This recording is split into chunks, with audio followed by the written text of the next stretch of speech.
จับไม้ที่หนึ่งรับไปได้แล้วนะครับวิ่งผลัด8 โคน50 เมตร5 โคน80 เมตรนะครับจับกลับไม้ที่3ไปแล้วครับ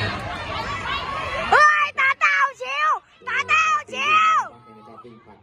ตาเต่าไหวชิวตาเต่าตาไหวชิวตา